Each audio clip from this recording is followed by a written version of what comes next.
truth and freedom.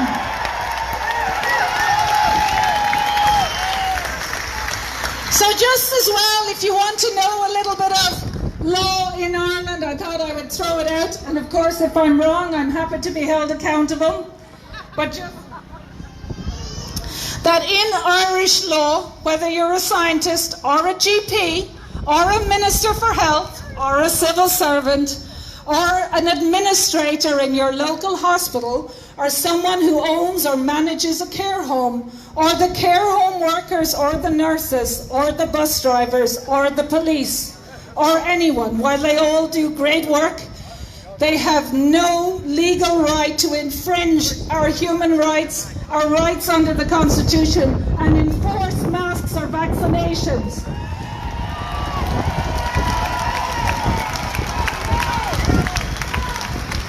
So anyone who asks you to do this, or who gives incorrect information, such as on RTE, the medicines associations, their doctor advisors, the scientists that are on RTE and advising the government, that if you give misinformation, it's called misprision.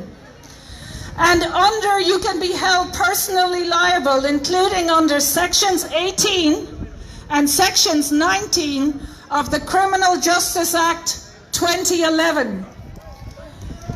And under section 7 of the Criminal Liability Act 1997, that places culpability on the individuals and also on the state for making policies based on misinformation and for people asking you to do something that's against your fundamental constitutional rights of freedoms and bodily integrity. We are not having it. Truth and freedom, say no! No! No! No!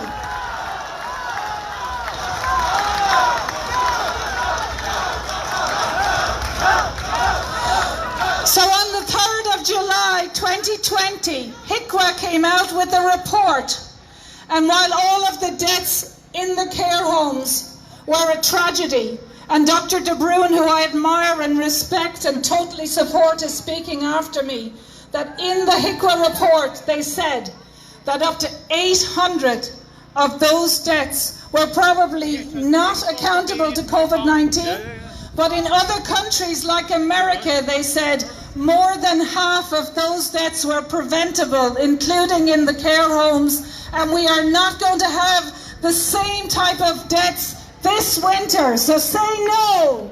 No! No! No! No! No! But what? No! No! No! No! No! No! No! No! No! But why I'm mentioning that is, and of course we know there are excellent teachers in Ireland, we know there are excellent guards, there are excellent care home workers, there are excellent scientists, they are us, they are our brothers and sisters, and we love them and we thank them for the work that they do. But if you feel that your care home or your elderly relative should have been given prevention like hydroxychloroquine, you can actually write to the coroner and ask for the reporting of those deaths, and then you can write to your doctor and send him and ask him or her, why did you not give my elderly relative hydroxychloroquine, you specifically? And while it won't bring your loved one back, it means their deaths, that they did not die in vain. And if we stand up and hold the doctor, even one doctor, one care home worker, one politician, one minister for account, when it comes to October 2020, hydroxychloroquine, ivermectin, vitamin D, C, zinc, and good nutrition will be made available to the elderly in our care homes, and that's what we want.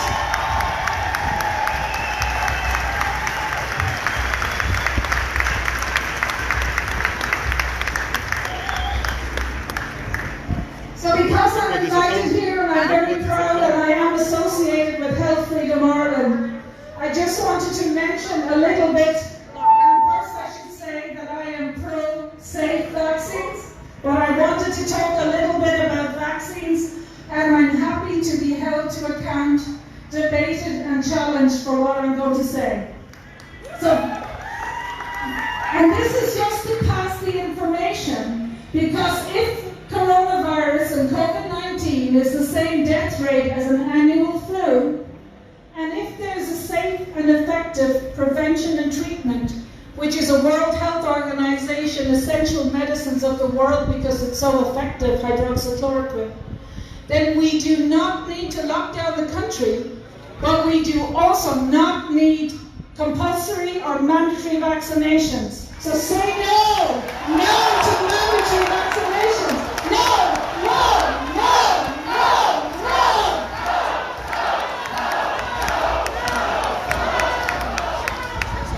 So just to remember as well, there was one death under 25 in Ireland in total. In all of this year, there are 6 deaths under 45. They are all tragic. There are less than 20. But under 55.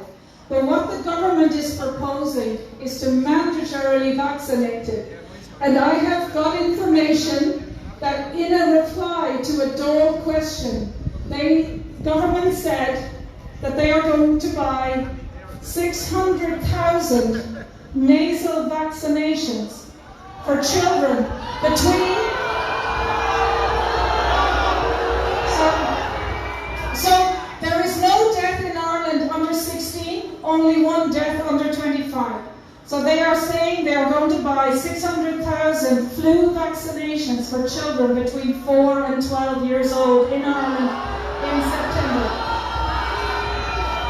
There is no need to vaccinate children against the flu, against all flu. So this is one of the reasons why we're here, and I would ask you to support as membership Health Freedom Ireland and Tracy O'Mahony. And you as parents, you have to stand up now. Parents in Ireland, talk to all the parents in your class. Parents, you have the responsibility to look after the welfare and well-being of your children. Do not rely on the state. Do not rely on what you're being told by RTE. I would totally say you take back your parental and guardian responsibility, and this vaccine is not necessary. Say no! No! No! Truth and freedom! So we don't need a vaccine for COVID-19, but just I wanted to read out some of the results from a candidate vaccine. And of course, I was censored, as you know, on YouTube for talking about nutrition, vitamins, zinc and hydroxychloroquine. And you have to ask yourselves, who has the right to censor health information for an essential medicine of the world, a magic bullet, one of the most essential and safe ingredients no one has? Say no! No censorship! No! So this is Modena, okay? The vaccine candidate, the results from a phase 1. So it caused 80% of phase 1 participants had side effects ranging from fatigue, 80%, 80%, chills, 80%, headache, 80%, muscle pain, 53%. And after the second dose, 100% of all participants experienced side effects. Do you want that? Do you want that vaccine? No! Say no! And of all of the groups in the second dose, they had either one or more significant side effect. So I would say there is no problem. We don't need a vaccine for a solution, but it could come up very quickly in emergency legislation. So each of you have to write a letter again and notice of liability to the school, to your teachers, to your principals, to the governing board, and say, I am not giving permission for my 4-year-old to 12-year-old to get this vaccine. We don't want it. Say no. Truth and freedom. So I'm almost done. I just wanted to give you more good news. So I have written a report. It will be published next week. We'll want you to read it and challenge me and debate Dolores. If something is wrong, I will admit it.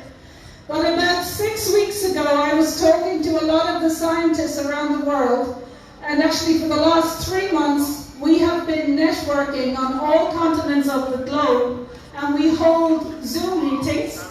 And because we know we're up against like a spider, where these health organizations that are often unelected, that they have the power, and we've been actually with pharmacists and doctors and whistleblowers around the world, we can see a pattern that hydroxychloroquine was withdrawn or destroyed at a certain time all around the world. That the media started to amplify non-existent adverse events. That people who had COVID-19 were transferred when it was known in January the elderly were a high-risk group. The people who had COVID-19 were transferred from hospitals to the elderly. Shame on them. And killing the elderly. Shame on them. Shame on them. Shame on them. And those very same elderly are now still locked up in care homes, and they can't hug their families. It's wrong. There is no need for it. Shame on them. Shame on them. Shame on them! Shame on them! Shame on them! Shame on them! Shame on them! And then they didn't provide the proper medical treatment, and a lot of the elderly died breathless and in pain and not in hospital. And as we saw, Dr. Vernon Coleman in the UK said that they brought in rules about non-resuscitation that doctors can make without consultation with the family, and this is for people who may actually be, if they were given hydroxychloroquine, be alive today. So shame on them. That has to be shame. Shame on them. Shame on them. Shame on them. Shame on them. On them. So we have now a network of 12 countries in the world where all of the lawyers are calling and doing public inquiries. But we have already distributed the information in case 1 or 2 of us might have disadvantages with our internet connections or our jobs, which some of them has. So we have a spider web network. We're going to liaise with all of the inquiries, but the medical doctors around the world are also liaising, and we are holding, I'm one of the main organizers of a rally in London on the 29th of August to end the lockdown, and we will have speakers like Senator Scott Jensen, a senator and medical doctor, and he was fired because he spoke about the changes to the cause of death certs. He was fired. He was a Minnesota Doctor of the Year, and he was an acting and elected senator. He was fired. Another doctor who I'm very proud to work with is Dr. Mohammed Adil, and he gave out a video in April 2020 for 4 papers about hydroxychloroquine, a surgeon with an unblemished record for 20 years, and he was asked to leave the hospital and fired because of that video. And he is one of the organizers, and a nurse, Kate Shamari. So at this video or rally, we will have 15 doctors and nurses from around the world, including Dr. Sherry Tenpenny. But also, the rally, the 500 doctors have actually organized together to generate an extra parliamentary inquiry in Germany. And they have asked if they can link up with us in London. So we are streaming, or our speeches will be filmed in London. And you may not have heard this because the RTE may have kept it from you. But on the 1st of August, when they held a rally in Berlin, 1.3 million people turned up to that rally. 1.3 million. So over 1% of the German population. And on the rally in Berlin, the 29th of August, they expect to have 2 million people at that rally.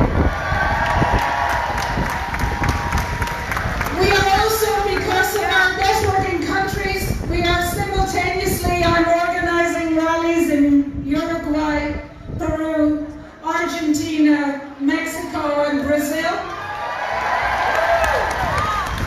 And I just want to give a shout out to our German colleagues in Leipzig to have a close relationship with us. They have had a rally at the same time as us. So if you just say hello to Leipzig today. Very good, thank you.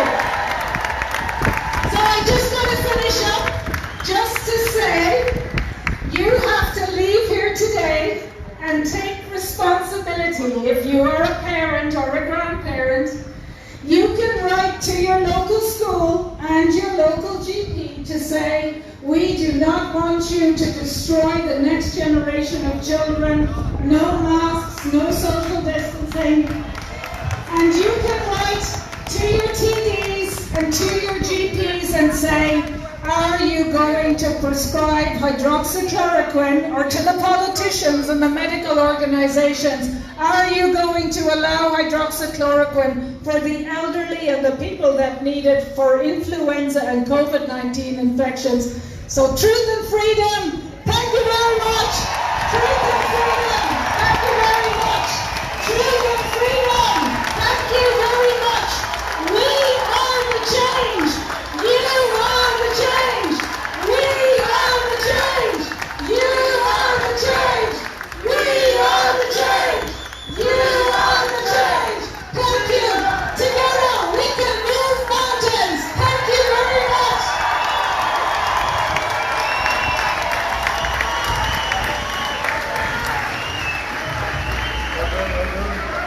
Hi everyone, again, I know everyone's tired, it's been a long day, but we have one more amazing speaker, and I'd like to introduce you all to Dr. Marcus Dublin. Thank you very much. Thank you very much.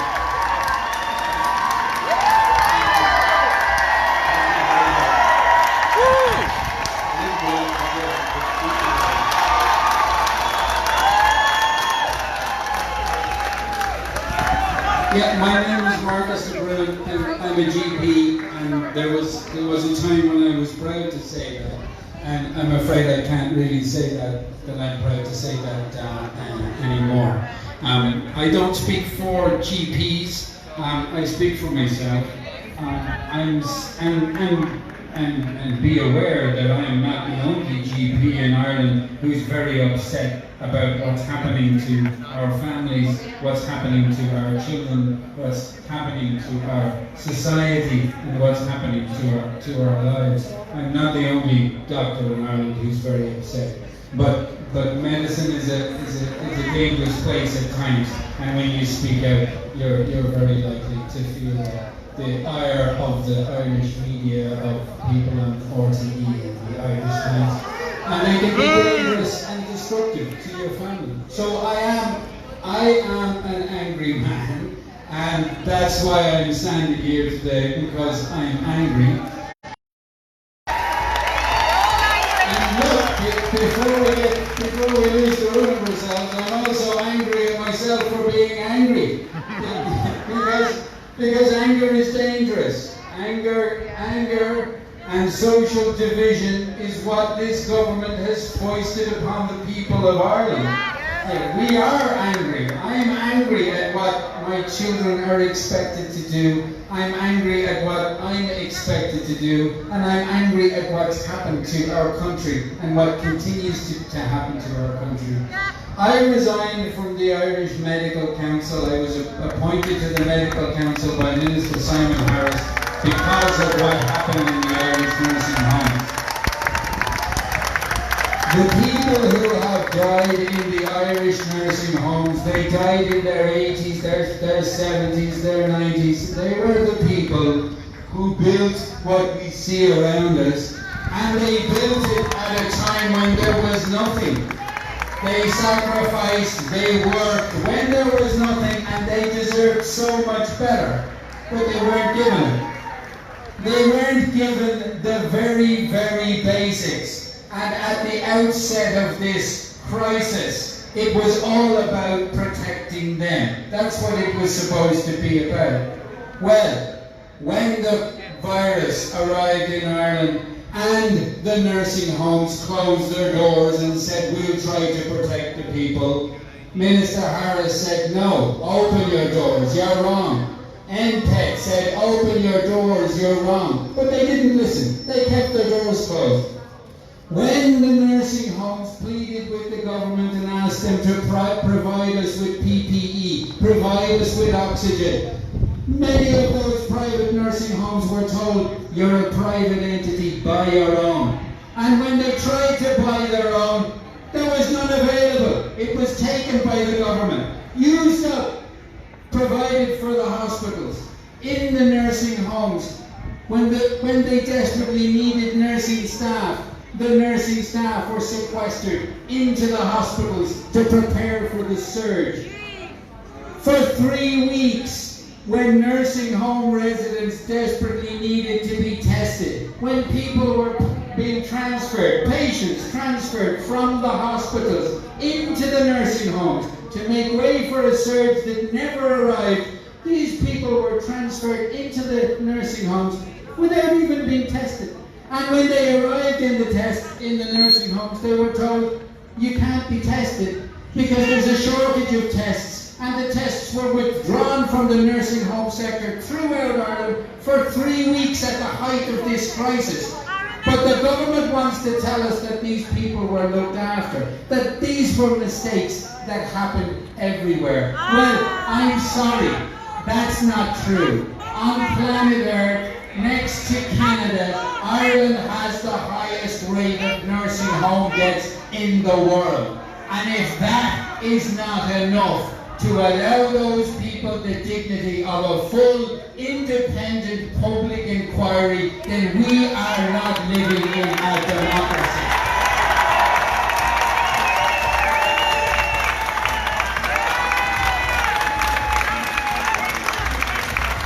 So yes, I am an angry man.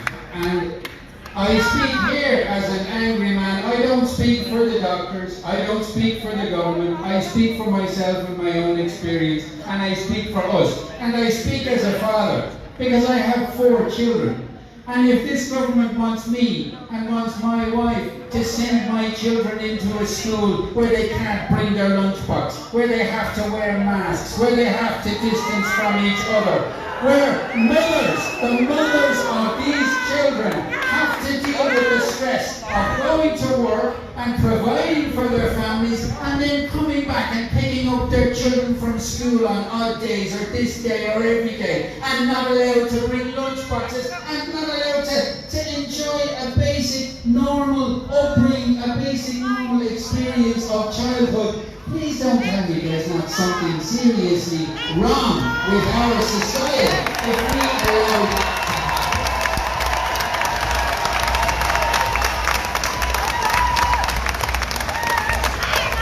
children do not die from COVID-19. Ireland, we all know, the doctors know, COVID-19 is dangerous. It's dangerous to elderly people and people with underlying conditions. Well, in Ireland, we've got the highest rate of children with cystic fibrosis in the OECD. We've got the highest rate of children in Ireland with asthma. 2 very significant underlying lung conditions and not 1 dead child. So, are we going to buy into this ridiculous narrative? Are we going to continue to buy into this narrative? No, we shouldn't buy into this narrative.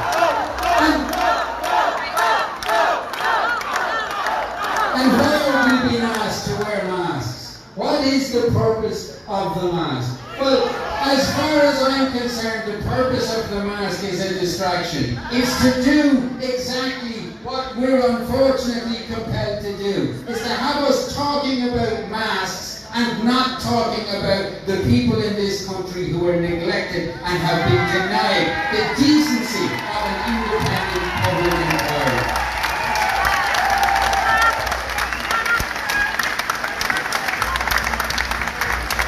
I am indeed, and I'll repeat it, I am an angry man.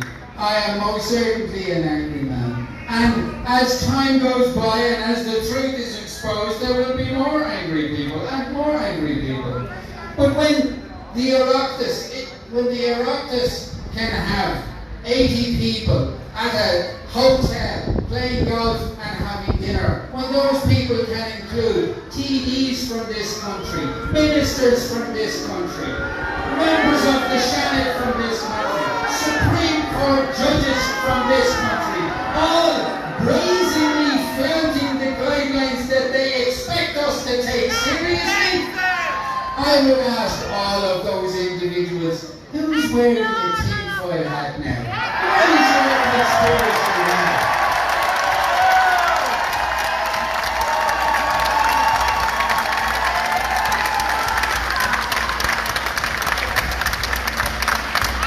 So when we do engage in the dialogue about masks, and when we ask ourselves whether it's right or whether it's wrong or whether it makes sense, it doesn't make any sense. It makes absolutely no sense to have to spend €9 in order to enjoy a pint. What's going on here is absolutely laughable, and it has no scientific or medical basis whatsoever. And I'm not saying that as a doctor. Forget about what I have to say. In Dublin there is a COVID-19 committee established by the Irish government to look into what's been done wrong and what's been done right. And the COVID-19 committee commissioned an independent expert from the Oxford University in London who has told them, and this is available on the government.ie website, on Oireachtas television, their own independent experts have told them that masks are a total waste of time. The government's own independent expert has told them that cloth masks that people are wearing around their face are not just a waste of time, but they're dangerous. They're filthy, they're dirty, and they're dangerous.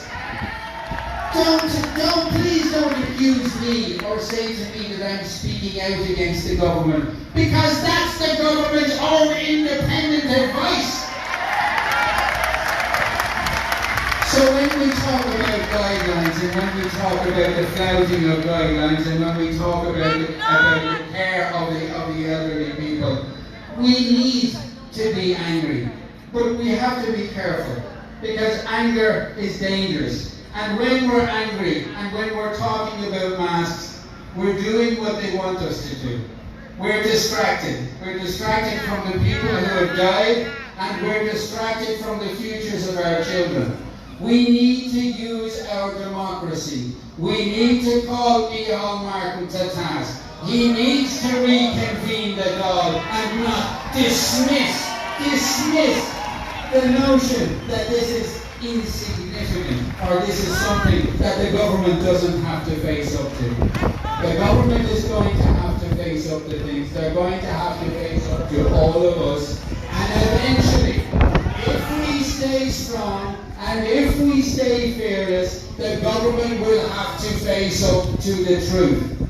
Remember, we have nothing to fear except fear itself. Thank you.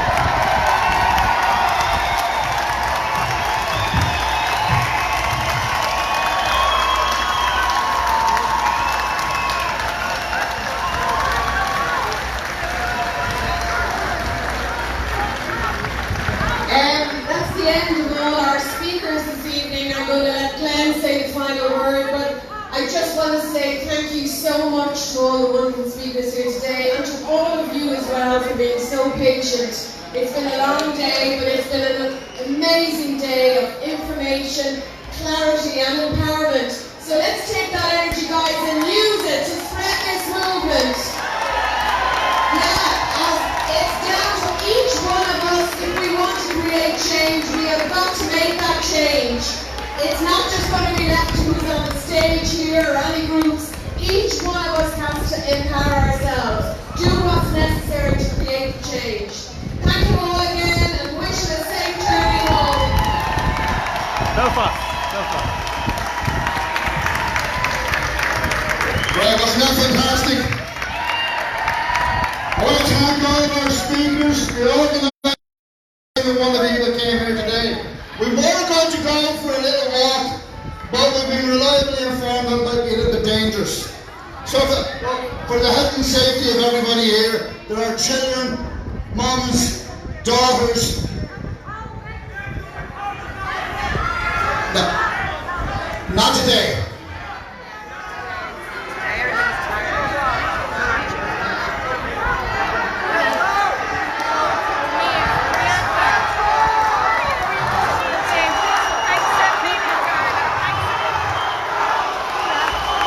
Where do you want to go? Where? I can't hear you. Where do you want to go?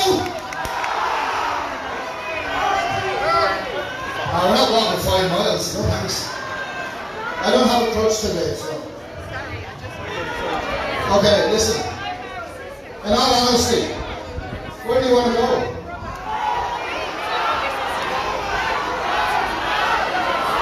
We want to go to the doll, deal. Do you want to take a stroll to the doll? Are you sure? It's your idea. Right, in a few minutes, we're going to head to the doll. But remember the social distance. Thank you very, very much. Remember, you're the leaders of the movement. All of you. So get on your phones and on your internet tonight, on Facebook, whatever platform or social media you're on, and share. Share and share and share and share and more share. And never mind the begrudgers and the naysayers and everybody out there that's saying that we're wrong. We're not. Right. Belfast. Oh. You still good for Belfast? Oh, sorry, hold on a second. I think I'm in Scotland. Next Saturday, the 29th, there's a protest at RTE. Okay. So you're all very welcome to go to that. On the Saturday, He's about to announce it, so we better tell him. Saturday the 5th. outstanding on the 5th of September in Belfast, there'll be a little demonstration from the LS Ulster Brigade. We haven't decided what date we're going to be coming out next, probably in about 4 or 5 weeks' time. Keep a close eye on the Yellow Vest page on Facebook for the announcement. As soon as you see it, share it. As soon as you see it, like it. Invite your friends. Bring a friend, and even if you have to stuff them in the little car. Thank you very much, and God bless.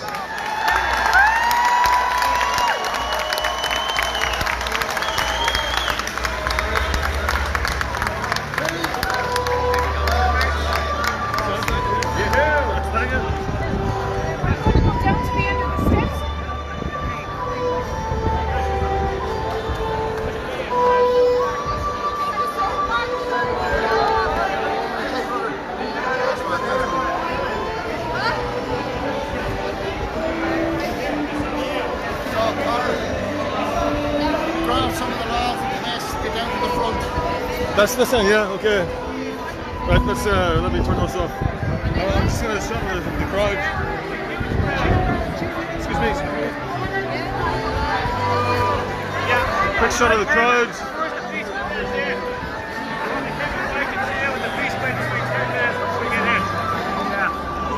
Finish that up now. Ladies and gentlemen, please hold as they exit